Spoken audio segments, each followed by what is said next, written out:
Y al seguir recordando con gratitud al Señor por la vida del pastor MacArthur, recordamos su amor hacia los hermanos en español. Esto se vio de varias maneras. Ustedes recordarán que él apoyó el inicio de un grupo en español hace unos 50 años atrás, que hoy día se llama Gracia en español, Grace en español. En mi época antediluviana se llamaba Ministerio Hispano, pero ya pasaron los años. Elena se ríe, está sonriendo. Ella también era de esa época. Pero bueno, Elena, tú sabes, con amor, sabes cuánto te queremos. Pero yo recuerdo cómo a lo largo de los años, teniendo el privilegio de poder traducir para él, en la sesión como la que hoy predicó Nathan, le ponían el micrófono, dejaban el micrófono encendido, y yo me acuerdo que lo podía escuchar cantando en español a todo pulmón. Y ustedes saben, canta bien, lo pueden oír ahí en YouTube, pero en español, pues yo estaba, la verdad, ahí en un recital privado, disfrutando oír a nuestro amado hermano John cantando en español. Y ese amor por extender el Evangelio en español también se vio en su iniciativa de iniciar la traducción de sus sermones en español. Y con el tiempo sus libros fueron traducidos, y hoy día vemos cómo el Señor sigue usando sus sermones, sus libros, mediante gracia a vosotros. Y eso es solo en español, sin contar los otros idiomas ni la internet.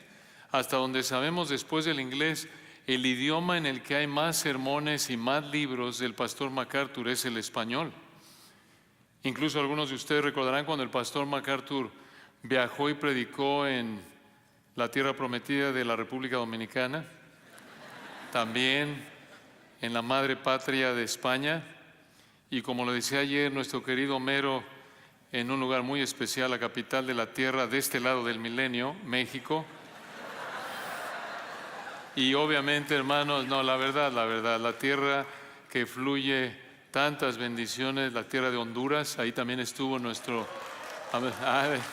No se quedaron atrás, hermanos, nada penosos.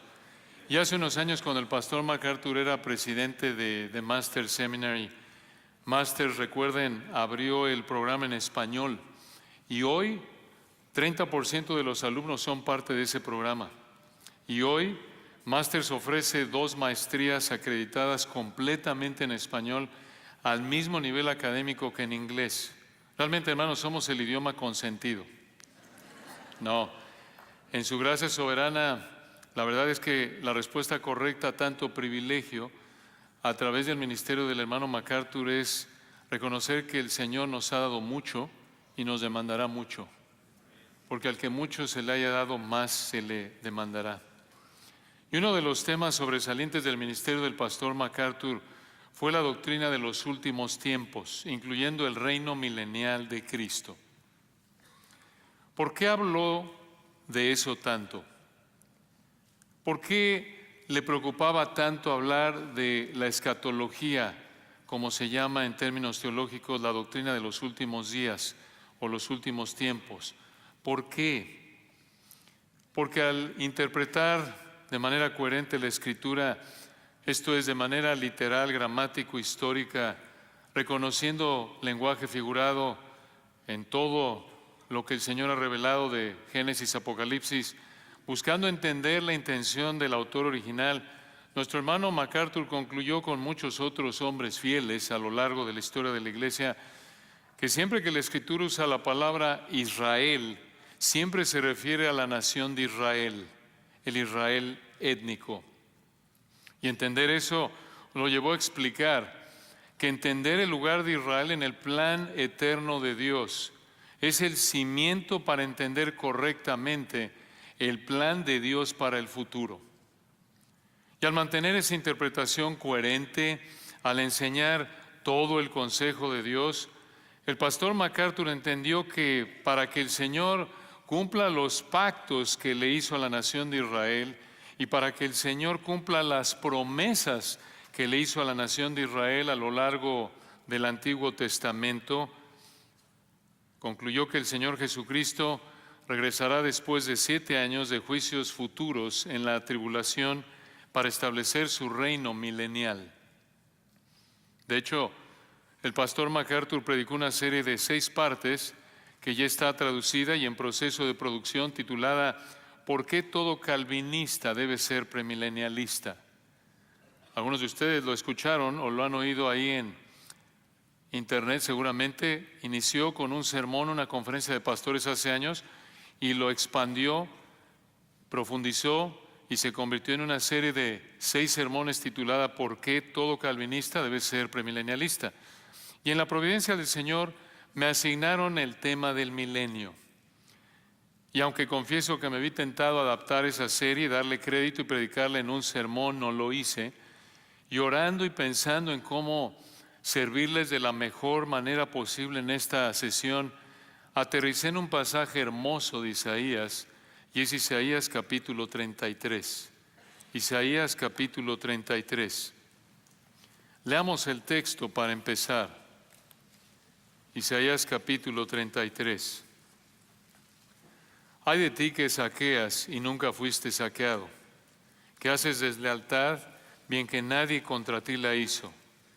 Cuando acabes de saquear, serás tú saqueado, y cuando acabes de hacer deslealtad, se hará contra ti. Versículo 2, oh Jehová, ten misericordia de nosotros. A ti hemos esperado, tú, brazo de ellos en la mañana. Sé también nuestra salvación en tiempo de la tribulación. Los pueblos huyeron a la voz del estruendo. Las naciones fueron esparcidas a levantarte tú. Sus despojos serán recogidos como cuando recogen orugas. Correrán sobre ellos como de una a otra parte corren las langostas. Será exaltado Jehová, el cual mora en las alturas. Llenó a Sión de juicio y de justicia. Y reinarán en tus tiempos la sabiduría y la ciencia, y abundancia de salvación. El temor de Jehová será su tesoro. Isaías 33, 7. He aquí que sus embajadores darán voces afuera. Los mensajeros de paz llorarán amargamente. Las calzadas están deshechas, cesaron los caminantes. Ha anulado el pacto, aborreció las ciudades, tuvo en nada a los hombres. Se enlutó, enfermó la tierra. El Líbano se avergonzó y fue cortado. Sarón se ha vuelto como desierto, y Basán y el Carmelo fueron sacudidos. Versículo 10, ahora me levantaré, dice Jehová, ahora seré exaltado, ahora seré engrandecido. Concebisteis hojarascas, rastrojo daréis a luz, el soplo de vuestro fuego os consumirá. Y los pueblos serán como cal quemada, como espinos cortados serán quemados con fuego. Oíd, los que estáis lejos, lo que he hecho, y vosotros los que estáis cerca, conoced mi poder. Los pecadores se asombraron en Sión, espanto sobrecogió a los hipócritas. ¿Quién de nosotros morará con el fuego consumidor? ¿Quién de nosotros habitará con las llamas eternas? El que camina en justicia y habla lo recto, el que aborrece la ganancia de violencias, el que sacude sus manos para no recibir cohecho, el que tapa sus oídos para no oír propuestas sanguinarias, el que cierra sus ojos para no ver cosa mala. Este habitará en las alturas, fortaleza de roca será su lugar de refugio, se le dará su pan y sus aguas serán seguras. Versículo 17, tus ojos verán al Rey en su hermosura, verán la tierra que está lejos. Tu corazón imaginará el espanto y dirá, ¿qué es del escriba? ¿Qué del pesador del tributo?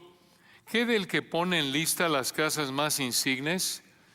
No verás aquel pueblo orgulloso, pueblo de lengua difícil de entender, de lengua tartamuda que no comprendas. Mira Sión, ciudad de nuestras fiestas solemnes.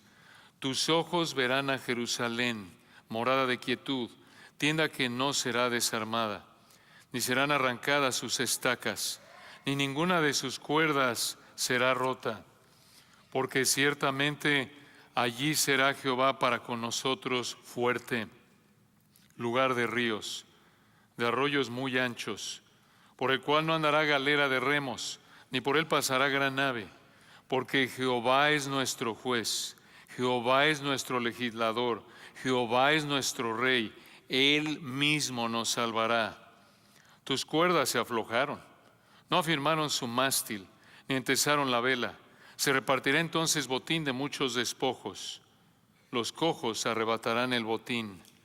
No diré el morador, estoy enfermo. Al pueblo que mora en ella le será perdonada la iniquidad.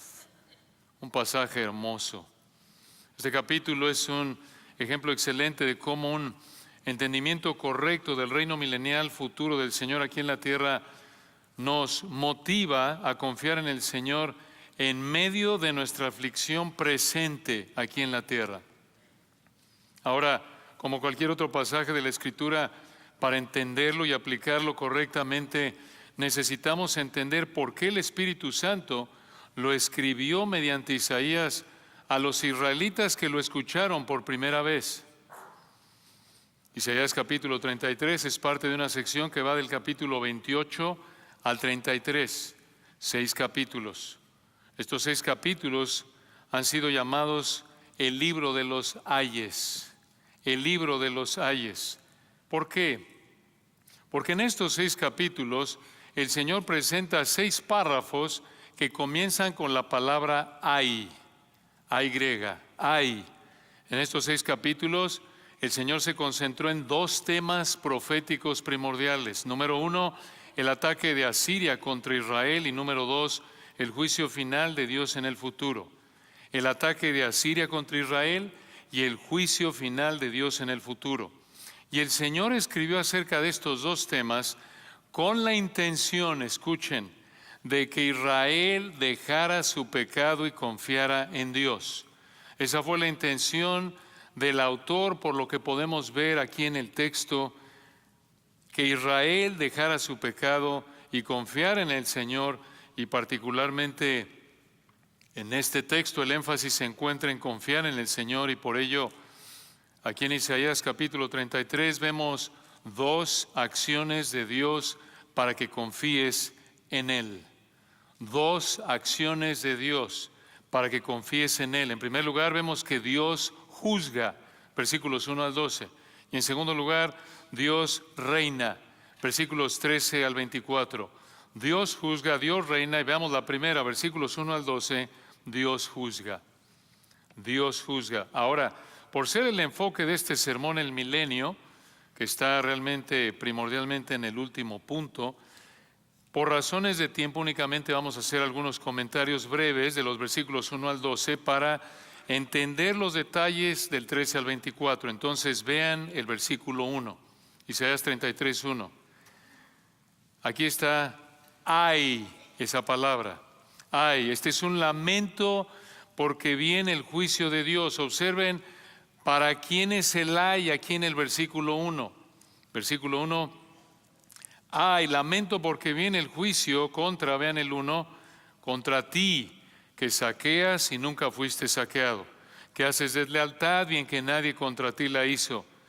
Cuando acabes de saquear serás tú saqueado, y cuando acabes de hacer deslealtad se hará contra ti. ¿A quién describe aquí el Señor en el versículo 1? Por el contexto histórico parece apuntar a la nación de Asiria. Asiria. También hay indicadores en el capítulo que apuntan a eso. Esto nos colocaría entonces alrededor del 701 antes de Cristo. Vemos más detalles de este ataque en Isaías capítulo 36, y esto obviamente muestra que Dios conocía a detalle el pecado de Asiria. Y aquí tienen ustedes, hermanos, un recordatorio de que el Señor conoce el pecado de cada uno de nosotros, de todo ser humano, y que es perfectamente justo. Esto es ojo por ojo a nivel divino, la ley del talión.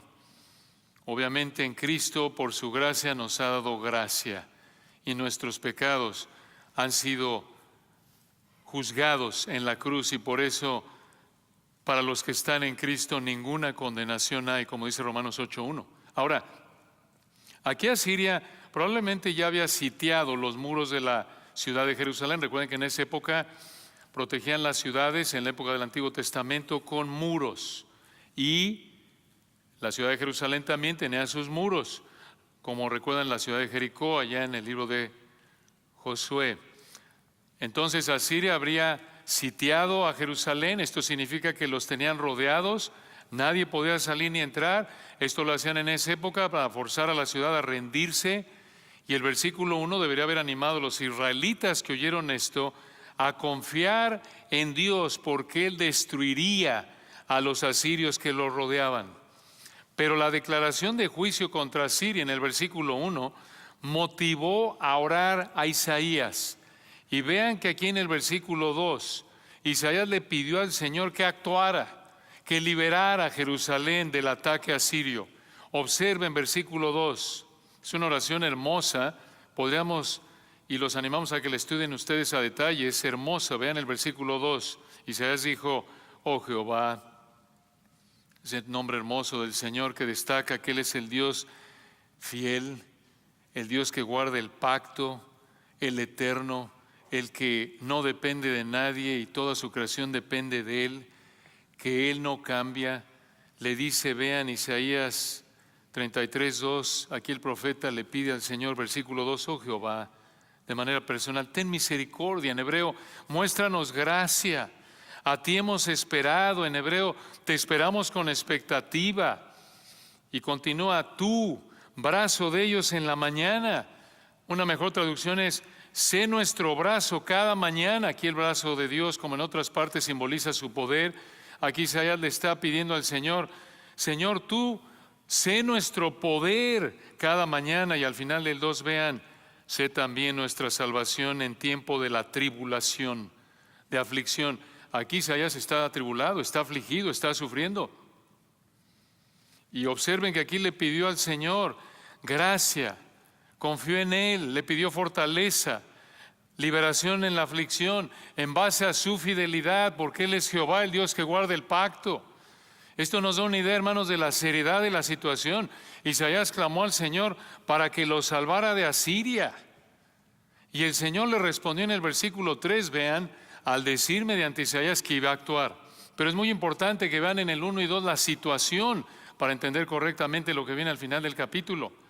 Realmente era una situación seria que estuviera, y este es uno de los indicadores por los que creemos que realmente este era el ataque asirio de Isaías capítulo 36. Tenían rodeada Jerusalén y esto lo hacían de nuevo con la intención de que al no entrar nadie ni salir nadie, la idea era presionarlos a que se rindieran porque morirían de hambre, porque no habría sustento, no podían ir por alimentos.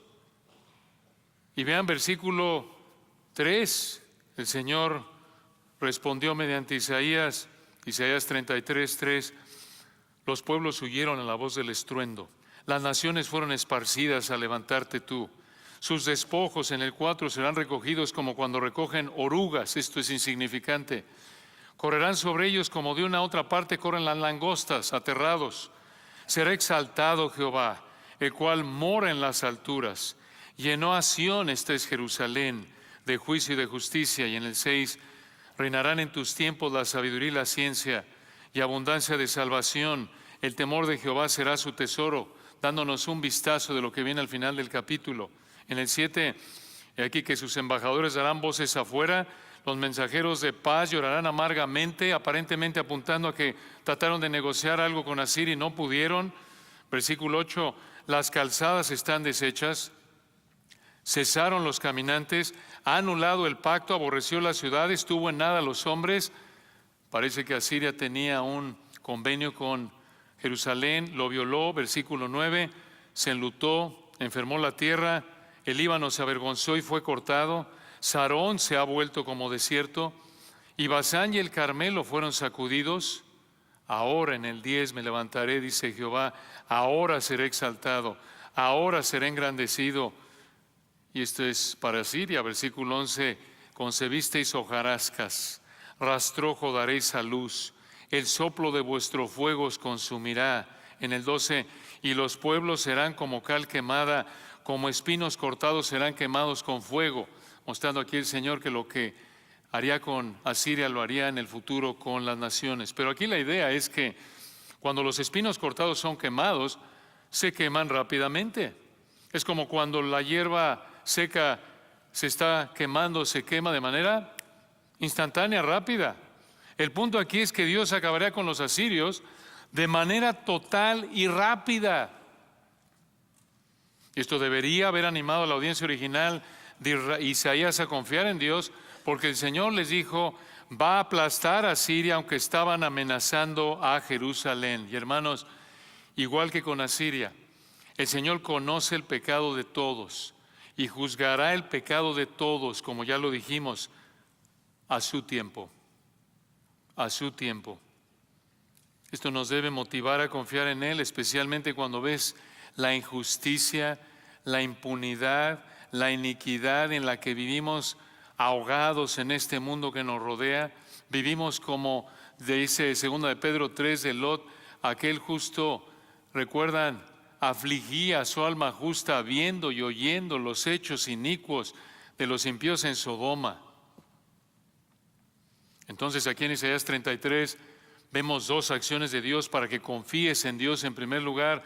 Vemos cómo Dios juzga al presentar su juicio contra Asiria en los versículos 1 al 12 y vean en segundo lugar cómo Dios reina. Dios reina, versículos 13 al 24. En el versículo 13, Isaías vuelve a hacer algo que vemos en varios lugares de su libro. Y esto es que salta al futuro, como en Isaías 9, en Isaías 61, 1 al 3, Isaías 9, 6 y 7. Hablando de la primera venida, salta a la segunda venida de una frase a otra. Y aquí lo hace igual, porque a partir del versículo 13 vemos 5 bendiciones que disfrutarán los israelitas creyentes en el reino milenial. 5 bendiciones que disfrutarán los israelitas creyentes en el reino milenial. Y buena noticia, Apocalipsis 5:10 dice que reinaremos sobre la tierra. Esto apunta a que reinaremos en el reino milenial. Es literal. En otras palabras, estas 5 bendiciones las disfrutarán los israelitas creyentes y nosotros también, como la iglesia, diferente Israel. Y aquí en Isaías 33, 13 al 24, el Señor le explicó a estos israelitas estas 5 bendiciones en el reino para fortalecer la confianza de estos israelitas en Él. Y recuerden, estaban frente a la amenaza siria. Ahora una aclaración, aquí no les dijo que el reino duraría 1000 años. A lo largo del Antiguo Testamento el Señor únicamente le dio pactos a Israel y promesas que cumplirían el reino mesiánico terrenal. Y no fue sino hasta Apocalipsis capítulo 20 que el Señor dijo que ese reino durará 1000 años. De ahí la palabra milenio. Y lo dijo ahí en Apocalipsis 20 5 veces. 1000 años, 1000 años, 1000 años. Y así como todos los números en Apocalipsis son literales, así también el número 1000 es literal en Apocalipsis 20. Y de hecho, en toda la Biblia, como lo dice la Biblia de Estudio MacArthur, y claro, está en lo correcto lo que dice ahí. Cuando se usa, escuchen, cuando se usa un número para describir una palabra, como 1000 años, o el día segundo como en Génesis 1, siempre es un número literal, nunca figurado, nunca es simbólico. Escuchen esto otra vez. Cuando ustedes vean en la Biblia un número que se usa para describir una palabra, en términos gramaticales, un adjetivo que describe un nombre, como 1000 años, son 1000 años. Día primero, día segundo, es el primer día, el segundo. Siempre es un número literal, nunca es simbólico. Estos son 1000 años literales, 1000 años. Entonces, aquí viene la primera bendición en el reino milenial. Vean versículos 13 al 15, liberación del juicio divino. Liberación del juicio divino. Versículo 13, oíd, este es un mandato en hebreo. Oíd los que estáis lejos, estas son las naciones extranjeras. El Señor les está hablando a través de Isaías, obvio esto es para su audiencia original, israelitas, pero esto es para infundirles confianza. Versículo 13, oíd los que estáis lejos lo que he hecho, y vosotros los que estáis cerca, esto es Judá, conoced mi poder. ¿Por qué dijo esto? Porque el poder del Señor se manifestará en su liberación de Israel. ¿Cómo lo sabemos? Por los versículos que siguen. Y aunque aquí no nos da los detalles que siglos después el Espíritu Santo reveló en el resto de la Escritura, esta liberación que viene a continuación podría apuntar a la batalla que va a venir inmediatamente antes del establecimiento del reino milenial en la segunda venida, en Apocalipsis capítulo 19, también conocida como la batalla del Armagedón. Vean el versículo 14.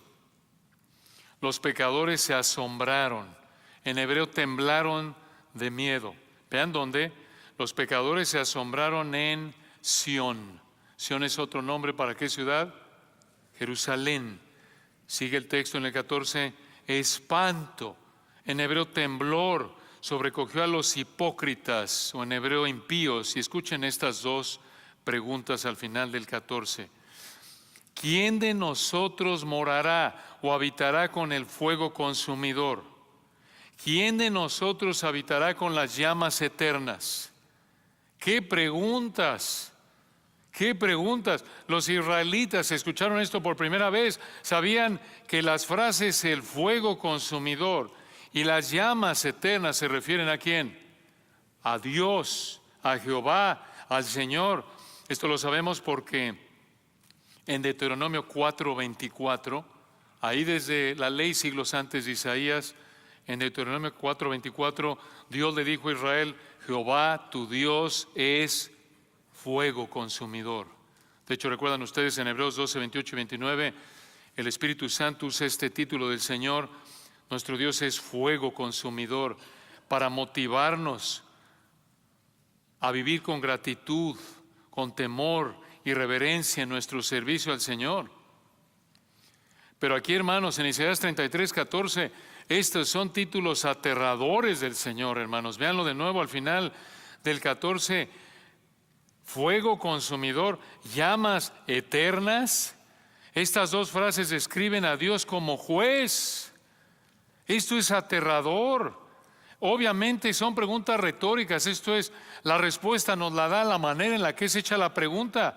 ¿Quién puede morar con el fuego consumidor? ¿Quién puede vivir con el juez de manera específica?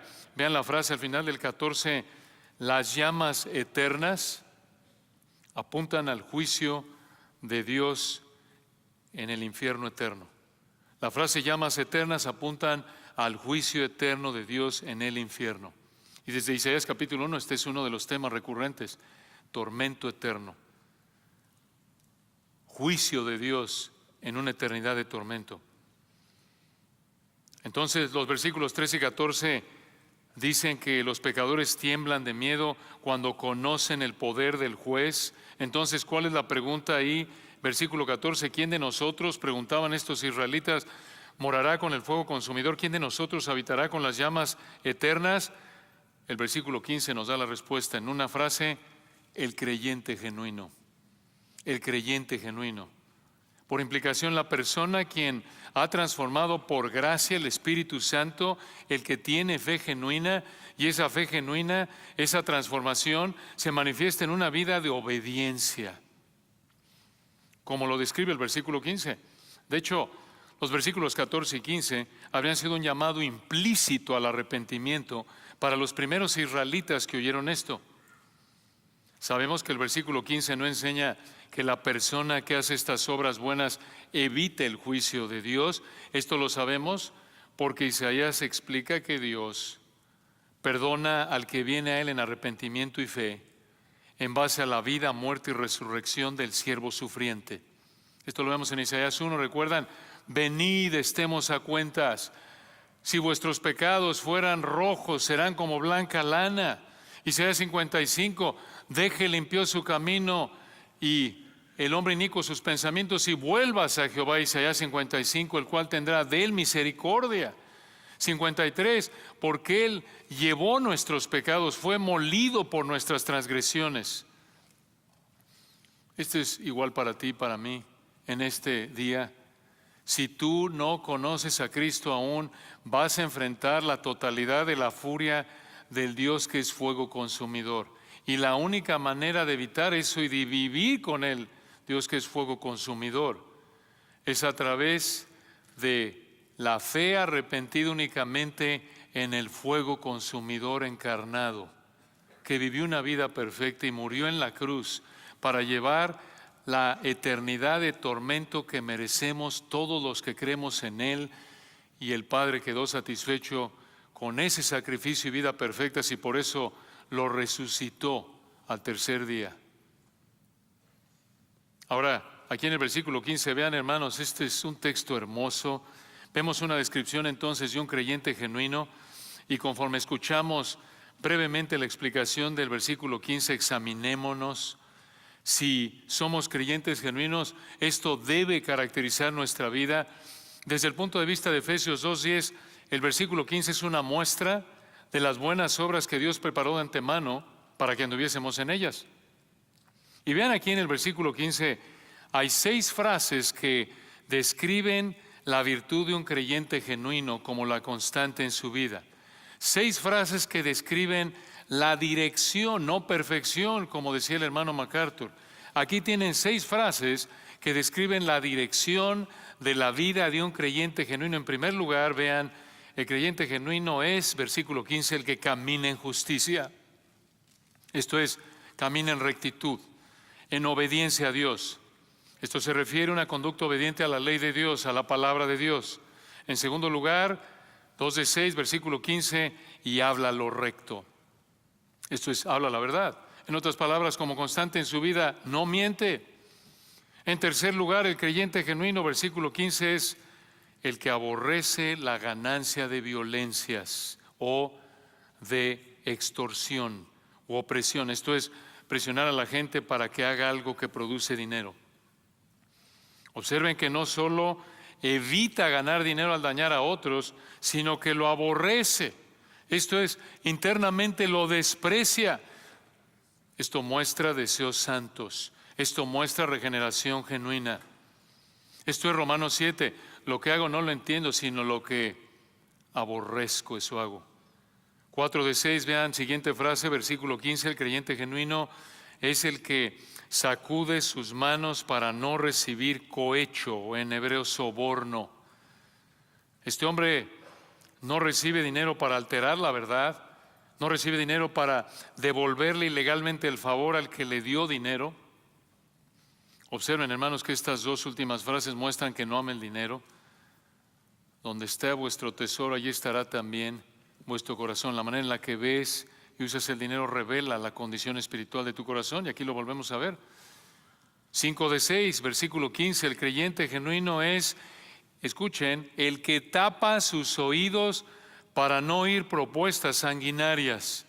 Observen de nuevo que no solo se abstiene de matar a gente, sino que se abstiene de oír propuestas que dañen a otros, propuestas que muestren odio o venganza. No solo evita participar, sino que ni siquiera quiere escuchar la propuesta a pecar de esta manera. Y finalmente vean en sexto lugar, al final del 15, el creyente genuino es el que cierra sus ojos para no ver cosa mala. Esto es hermoso. Observen que este creyente evita exponerse al pecado, anhela la santidad a tal grado que versículo 15 cierra sus ojos, tapa sus oídos, aborrece el pecado. Ahora, ¿por qué el Espíritu Santo a través de Isaías describió al creyente genuino, el que puede habitar en comunión con las llamas eternas, con estas frases? ¿Por qué estas 6 descripciones en particular? Por lo que vemos en Isaías capítulo 1, parece que estas frases confrontaban de manera directa los pecados en los que vivían los líderes de Judá. Pero escuchen esto, dentro del contexto profético de este pasaje, esta regeneración de Israel, estos son israelitas regenerados, esta regeneración de Israel, esta salvación de Israel apunta al cumplimiento del nuevo pacto de Jeremías 31. Y escuche esto, como nosotros, como la iglesia, según 1 Corintios 11, hemos sido hechos participantes del nuevo pacto, no reemplazando a Israel. Este nuevo pacto Dios lo va a cumplir con Israel cuando regrese y los salve y vivan en el milenio. Pero Dios en su gracia nos da el privilegio de participar del nuevo pacto. Y si realmente el Señor, como parte del nuevo pacto, nos ha hecho nacer de nuevo, nuestra vida se mostrará de esta manera. esta será la dirección de nuestra vida. Entonces, aquí en los versículos 13 al 24, vemos 5 bendiciones que disfrutaremos en el reino milenial, que nos motivan a confiar en el Señor frente a la aflicción presente. En primer lugar, ya vimos liberación del juicio divino. Ahora vean en segundo lugar, protección y alimentos seguros. Versículo 16. Protección y alimentos seguros. 16. ¿Qué está pasando aquí? Recuerden, en el versículo 14 al final, las preguntas son: ¿quién de nosotros morará con el fuego consumidor? Vean el 14 al final. ¿Quién de nosotros habitará con las llamas eternas? Respuesta, versículo 15. El que camina en integridad, etcétera. Llora, 16. ¿Dónde va a vivir este creyente? 16. El creyente del 15, 16, habitará en las alturas. Estas son las alturas de los montes. ¿Cómo lo sabemos? Por la siguiente frase, véanlo en el 16. Habitará en las alturas. Fortaleza de rocas será su lugar de refugio. Se le dará su pan y sus aguas serán seguras. Aquí vemos descrito al principio del versículo 16, seguridad o protección asegurada, y al final del 16, alimento asegurado. En otras palabras, el Señor va a proveer protección y provisión alimenticia sin duda alguna. Sin duda alguna. Esta es la abundancia de alimento en el reino terrenal de la que habló el Señor desde Génesis 49, 11 y 12, abundancia de vino y de leche, abundancia de cultivo y animales, como alguien dijo. Ahora, hermanos, recuerden el contexto original.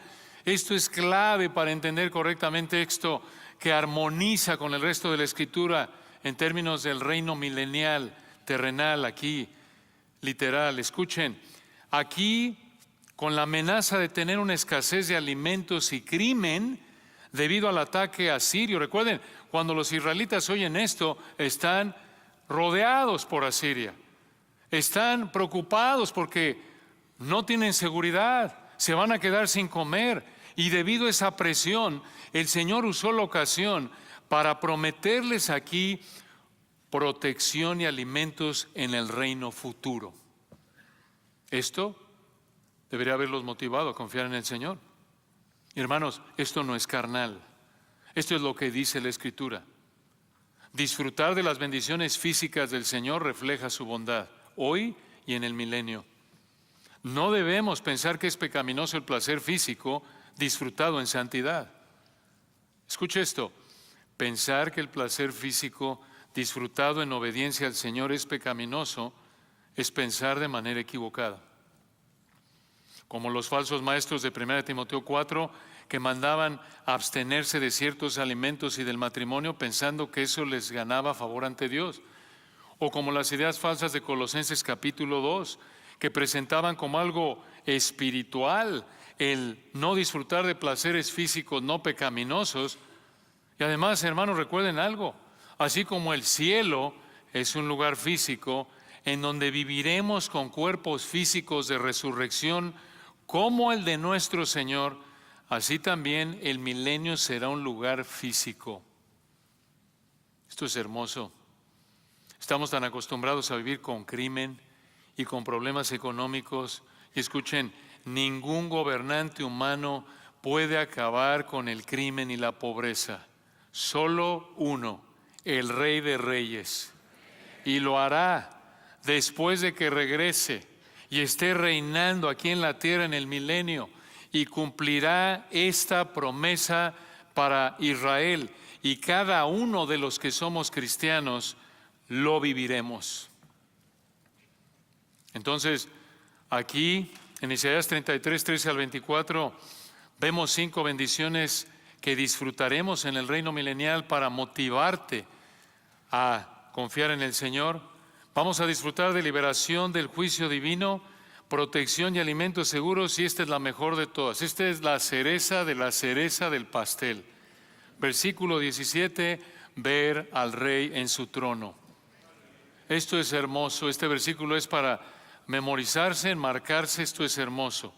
Aquí viene la mejor bendición del milenio, lo mejor que disfrutaremos. Y a partir del versículo 17, Isaías parece hablarle de manera directa al creyente de los versículos 15 y 16 y le dice, vean esto, hermanos, saboreen esto. 17, tus ojos verán al Rey en su hermosura, verán la tierra que está lejos. Vean el texto de nuevo, tus ojos verán al Rey en su hermosura, en el hebreo en su belleza, toda su gloria, todas sus perfecciones. Son ojos físicos. En el 16 era alimento y protección física. Esto es físico. Esto es, versículo 17 al final, la tierra. Los ojos de los creyentes israelitas, dice el versículo 17, y de todo creyente de toda época, como lo vemos en otras partes de la Biblia, verán al Rey aquí en toda su gloria, aquí en la tierra. Y vean al final del 17 la frase, verán la tierra que está lejos. Esa frase indica que hasta donde puedan ver, la idea es hasta donde puedas ver. La idea es que por toda la tierra el Rey estará reinando. ¿Quién es el Rey? Claro, sabemos que es el Rey de Reyes, pero en el contexto, versículo 22, dice que Jehová es nuestro Rey. Solo este es el Hijo de David, el Hijo del Hombre, el Hijo de Dios. Este, hermanos, es el cumplimiento del pacto davídico de 2 de Samuel, capítulo 7. Ahí en el pacto davídico, el Señor le prometió a David que uno de sus descendientes reinaría en su trono aquí en la tierra. Vean esto en el versículo 5, Jehová habita en el cielo, pero aquí en el versículo 17 está físicamente reinando en la tierra. ¿Cómo es esto posible?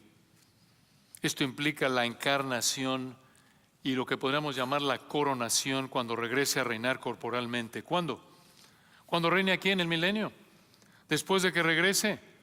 Vean por un momento Isaías 9, versículos 6 y 7, el texto navideño clásico, uno de varios hermoso. Vean esto, Isaías 9, 6. Isaías 9, 6, véanlo. Dice este texto hermoso, porque un niño nos es nacido, hijo nos es dado. Hasta aquí se oye como un niño cualquiera. Y el principado sobre su hombro, este es de sangre azul. Este es un niño que será príncipe, que va a reinar. Pero vean esto, versículo 6, y se llamará su nombre admirable, consejero. Hasta ahí todo normal. Un niño muy inteligente que va a reinar. Pero, ¿es Dios fuerte este niño? ¿Este niño es Padre eterno? ¿Este niño es príncipe de paz? Esto es la encarnación. El versículo 6 se cumplió en la primera venida. Y vean el versículo 7, se cumplirá en la segunda venida.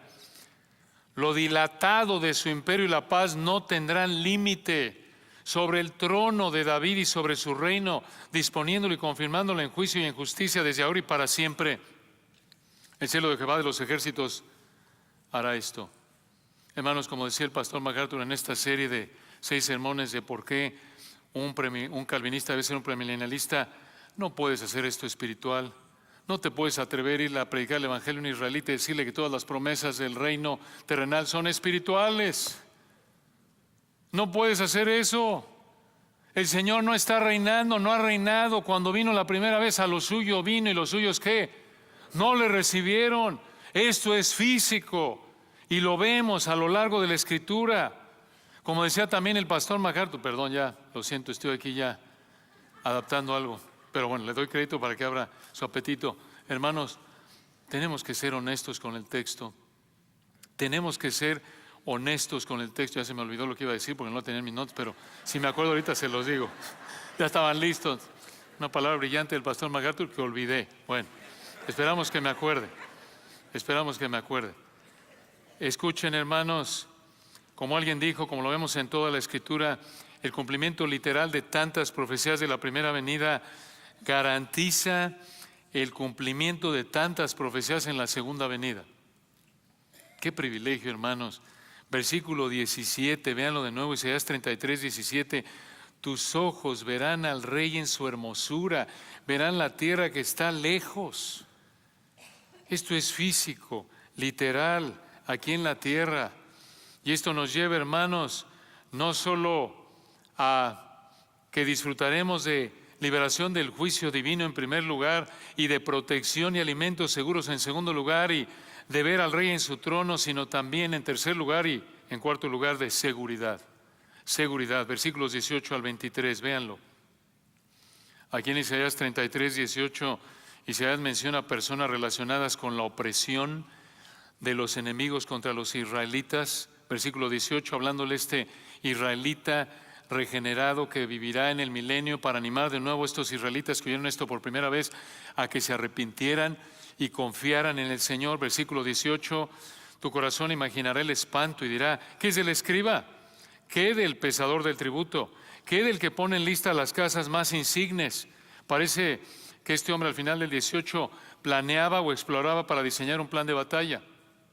Estos de nuevo eran personas que funcionaban, eran parte de los enemigos de Israel que atacaban a Israel. Y versículo 19 continúa, no verás aquel pueblo orgulloso o insolente, pueblo de lengua difícil de entender, de lengua tartamuda que no comprendas. ¿Por qué dijo esto?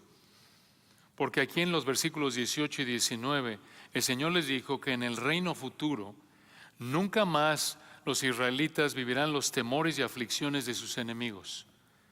En el milenio los israelitas solo pensarán en lo que vivieron. Y vean el 20, versículo 20, mira, un mandato, mira Sión, esto es Jerusalén, escuchen esto, ciudad de nuestras fiestas solemnes, tus ojos verán a Jerusalén, morada de quietud, morada quiere decir lugar para vivir, de quietud.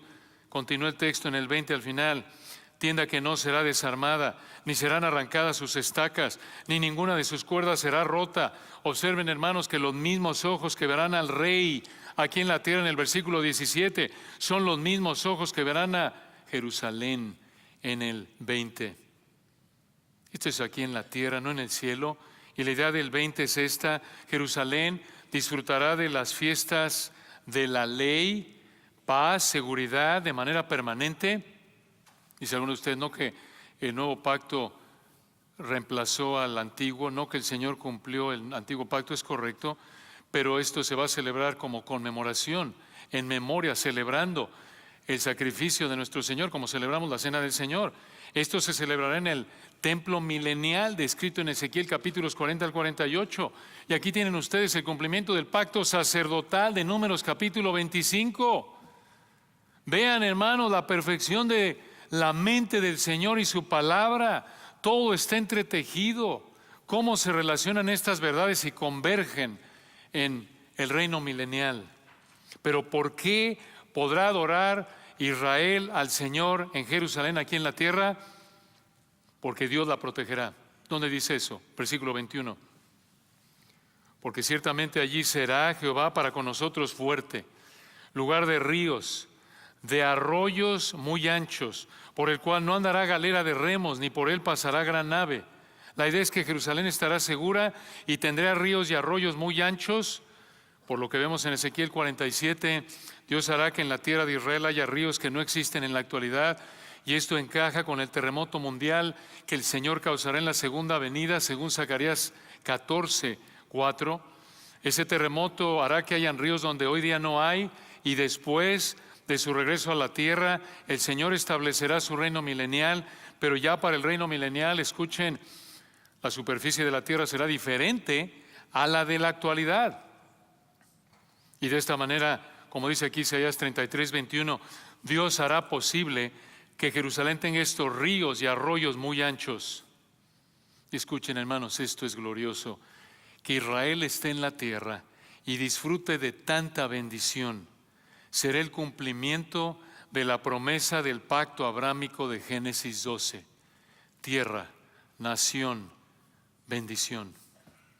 Vean por favor la fidelidad de Dios y su palabra al cumplir en el milenio estos pactos.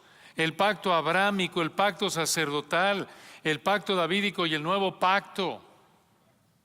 Ver la fidelidad del Señor Israel nos debe motivar a confiar en el Señor, porque Él cumple lo que dice. Y vean versículo 22, ¿por qué estarán seguros los habitantes de Jerusalén? El 22 es otra bomba, hermanos. Podríamos predicar varias semanas. Vean, Como en el 22 describe el Señor, se describe a sí mismo, versículo 22, aquí explica por qué los habitantes de Jerusalén estarán seguros, porque Jehová, recuerden, no hay otro como Jehová, ninguno más hay. Versículo 22, porque Jehová es nuestro juez, Jehová es nuestro legislador, quiere decir el que da la ley. Jehová es nuestro rey, Él mismo nos salvará. Observen que 4 veces se repite nuestro o nos, apuntando a la relación salvadora de nuevo que tendrán estos israelitas con Dios. ¿Qué quiere decir esto? Que es nuestro juez, nuestro legislador, nuestro rey, nos salvará. Estas 4 realidades de lo que el Señor hará con estos israelitas en el futuro, en el milenio, también se aplican a nosotros. ¿Cómo? Por ser nuestro juez. Vean el texto en el 22, porque Jehová es nuestro juez.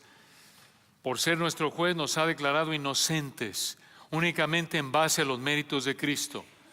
Versículo 22, por ser nuestro legislador, Él tiene la autoridad de mandarnos qué hacer en su palabra. Por ser, versículo 22, nuestro rey, estaremos en su reino cuando Él esté aquí en la tierra, en el trono de David, en el milenio. Y por ser, versículo 22, nuestro salvador, nos ha salvado de la esclavitud, el castigo y en el futuro de la presencia del pecado. Esta descripción de Dios, hermanos, del versículo 22 de Jehová nos ayuda a entender algo de lo que dice el versículo 17, tus ojos verán al Rey en su hermosura. ¿Qué hermosura? 17, que es nuestro juez, legislador, nuestro Rey, Él mismo nos salvará. Esto es hermoso, esto es glorioso. Esto debe infundirles confianza frente a la amenaza siria, frente a la tentación a afligirse, preocuparse porque se iban a quedar sin comida, iban a estar sujetos a las atrocidades de ser atacados por los asirios. Y vean cómo termina aquí el capítulo, versículo 23. El Señor sigue hablándole a Jerusalén en el milenio, a los habitantes representados por Jerusalén. Versículo 23, tus cuerdas se aflojaron, no afirmaron su mástil, ni entesaron en el hebreo, ni abrieron la vela. Se repartirá entonces botín de muchos despojos. Los cojos arrebatarán el botín. Es última frase del 23, por lo que viene ahí en el 18 al 22 es clave para entender lo que dice el 23. Veanlo de nuevo al final. Los cojos arrebatarán el botín. Este versículo 23 parece comparar a Jerusalén con un barco indefenso, pero escuchen esto. Por el poder del Señor del versículo 22, aquí en el 23 al final, aún los más débiles como los cojos, actuarán como un ejército conquistador. ¿Por qué? Por la seguridad en la que vivirán los israelitas en Jerusalén en el milenio, en el futuro. Hermanos, si hay algo que anhelan los israelitas en Jerusalén en nuestra época, es esto: seguridad, no el riesgo y el ataque continuo en el que viven hoy día. Y esto que viven en la actualidad es el cumplimiento de lo que el Señor dijo en Lucas. Recuerdan, Jerusalén será hollada, será pisada hasta que los tiempos de los gentiles se cumplan. Desde la cautividad babilónica hasta que regrese el Señor y establezca el reino milenial, Jerusalén sufrirá algún tipo de dominio gentil. A eso se refiere la frase, Jerusalén será hollada hasta que los tiempos de los gentiles se cumplan. ¿Qué ánimo debe darnos para evangelizar a los israelitas? Esta es una excelente entrada para evangelizar, ¿no es cierto? Entonces llegamos a la última, hermanos, rápidamente. Aquí hay 5 bendiciones que disfrutaremos en el reino milenial que nos infunden confianza. Esa liberación del juicio divino en primer lugar, esa protección y alimentos seguros en segundo lugar, ese privilegio de ver al Rey en el trono. En tercer lugar, esa seguridad en el cuarto lugar, y en quinto lugar, salud y perdón de pecados. Salud física y perdón de pecados. Versículo 24. Salud física y perdón de pecados. Vean esto en el 24. No diré el morador, este es el habitante, ¿de dónde? De Jerusalén, de Sión, como lo hemos estado viendo aquí en el texto. Vean el texto en el 24. No diré el morador, no diré el habitante de Jerusalén, este israelita salvo que vivirá en el milenio, en el futuro. Versículo 24, vean, no diré el morador, estoy enfermo. Al pueblo que more en ella, en Jerusalén, le será perdonada la iniquidad. Esto muestra que todos los israelitas que vivan en Jerusalén disfrutarán de salud y perdón de pecados. Y de nuevo esto sucederá cuando regrese el Señor y establezca su reino milenial, como dice Romanos 11, 26 y 27. Entonces todo Israel será salvo. Ahora hay que aclarar algo, escuchen. Para los creyentes con cuerpos de no resurrección, para los creyentes con cuerpos no de resurrección como los nuestros, que sobrevivan a la tribulación y entren con cuerpos no glorificados, el hecho de que nadie esté enfermo vuelve a mostrar que la maldición será suavizada, como lo vemos en Isaías 11, porque leímos hace un momento con Josías en Apocalipsis 22, ya no habrá más maldición en el cielo nuevo y la tierra nueva. Este no es el cielo nuevo y la tierra nueva, este es el milenio. La maldición de Génesis 3 y sus efectos serán atenuados, no quitados totalmente, sino hasta que el Señor destruya los cielos y la tierra, como estudiamos esta mañana con Nathan, y haga cielos nuevos y tierra nueva, Apocalipsis capítulo 21. Pero aquí, para los creyentes que lleguen, que entren, y obviamente que tengan hijos, esa maldición será suavizada, y los cuerpos, y esos creyentes que mueran, van a recibir, por lo que vemos en la Escritura, por implicación, cuerpos de resurrección de manera inmediata, y por tener cuerpos de resurrección jamás volverán a enfermarse. Es una maravilla. Recuerde, esto es sumamente práctico, y de nuevo, esto no es carnal, esto es lo que dice el texto. Cuando te sientas mal, puedes decir, como decía una hermana, me urge mi cuerpo de resurrección. Me urge. Necesito un cuerpo nuevo. Así es, tendrás un cuerpo nuevo. Y quiero advertirte que tú también, si mueres en Cristo, tendrás un cuerpo nuevo físico para recibir la totalidad de la furia del Señor Jesucristo en el infierno. Porque la Biblia enseña que así como el cielo es físico, el milenio es físico, también lo es el infierno. Y esto es parte de la horrenda realidad del infierno eterno. El que, recuerden, todos vamos a resucitar. Juan 5, unos para resurrección de vida, otros para resurrección de condenación. Todos vamos a resucitar.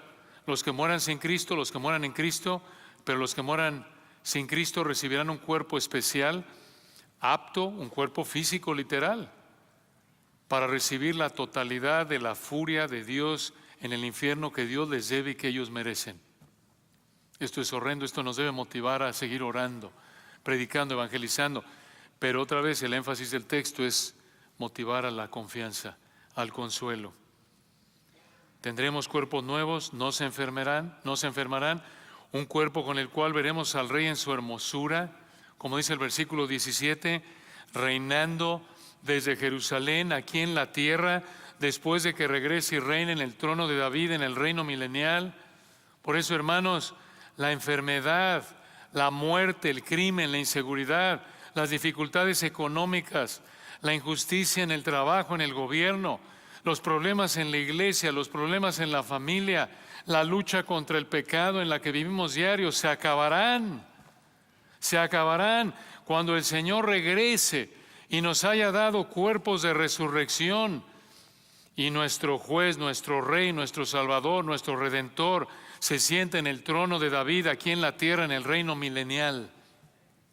Ahora, solo el Señor sabe cuántos de nosotros nos llevará en el rapto, porque creemos que el rapto es inminente, en cualquier momento puede pasar. Como vemos en Apocalipsis capítulos 2 y 3, la iglesia es mencionada ahí. En el 4 es representada, creemos, en los 24 ancianos, arrebatada, no se vuelve a mencionar la iglesia. En el resto del libro de Apocalipsis vienen los 7 años de la tribulación, capítulos 6 al 18, regresa el Señor en el 19 y en el 20 el milenio, y 21 y 22 el estado eterno. Pero es posible la resurrección para los creyentes de la época de la iglesia, que comenzó la época de la iglesia en Pentecostés, en Hechos 2, y terminará cuando el Señor regrese por su iglesia en el rapto. Esa resurrección comenzará ahí, porque ahí el Señor nos dará cuerpos de resurrección y regresaremos con Él cuando regrese. Pero para aquellos creyentes de nuevo que vengan al Señor después del rapto, también ellos disfrutarán de esta realidad junto con los creyentes israelitas. Entonces, es nuestra oración, hermanos, que el Señor use esta realidad futura para fortalecer nuestra confianza en nuestro Rey, en nuestra aflicción actual. Oremos. Padre, gracias por tu palabra hermosa. Nos vuelve a cautivar tu verdad gloriosa. Increíble, Padre, en un sentido no lo es porque la ley de Jehová es perfecta. Es perfecta como tú eres perfecto. Gracias, Señor, por habernos concedido esta noche una probada del cielo a través de las verdades que cantamos hace un momento, a través primordialmente de la proclamación de tu palabra. Cómo esto nos llena de ánimo. Y tú sabes, Padre, que más allá de los beneficios físicos del milenio, lo que más nos llena de esperanza y de gozo y de ánimo y de aliento es pensar en esta realidad de Isaías 33, 17, que te veremos a ti en tu hermosura, a ti, a nuestro juez, nuestro legislador.